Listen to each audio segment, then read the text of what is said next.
What's going on, guys? So let's talk about this house a little bit.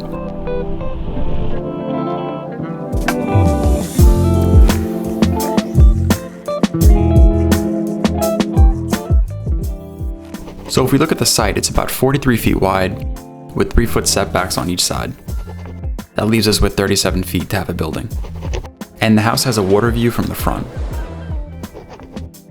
This is what the front elevation looks like. On the left, it's all porches, and then on the right, it's all the main rooms that have a view of the water.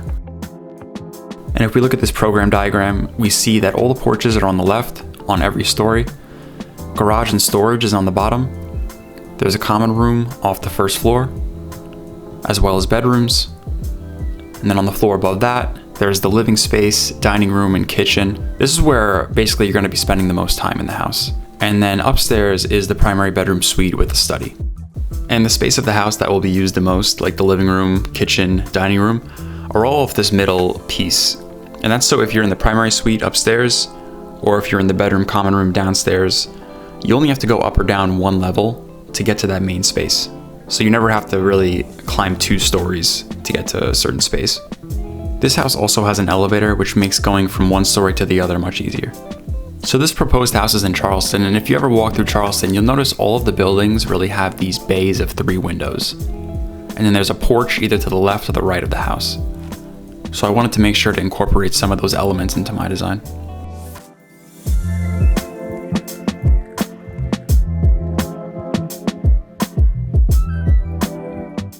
So I'm going to take the details off the house really quick, and then I'm going to add them on slowly. So up on the top left, we have exposed rafter tails. That'll help give it that coastal look. Then inside the gable here, we have corbels.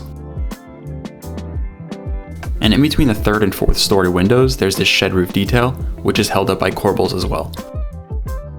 And below that detail is columns and an entablature, and that's going to accentuate the front entry. On the bottom, I did a darker stucco color with some beefed up columns. And this middle column wasn't structurally needed, but cutting off the span gives this house a more historical look.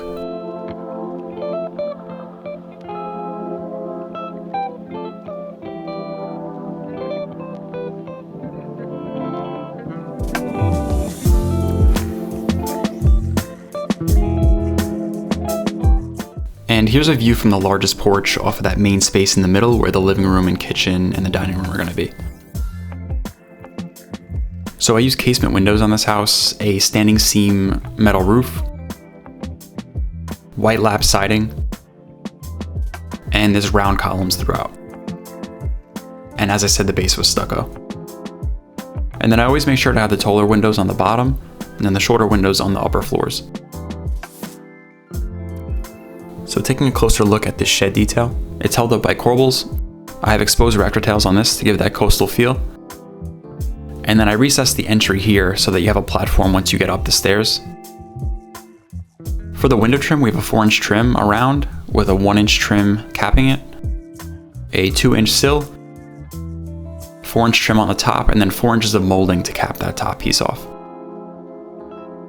Yeah, and that's pretty much it. Thanks for watching, and I'll see you in the next one. And make sure to hit the subscribe button if you want to see future videos. Thanks.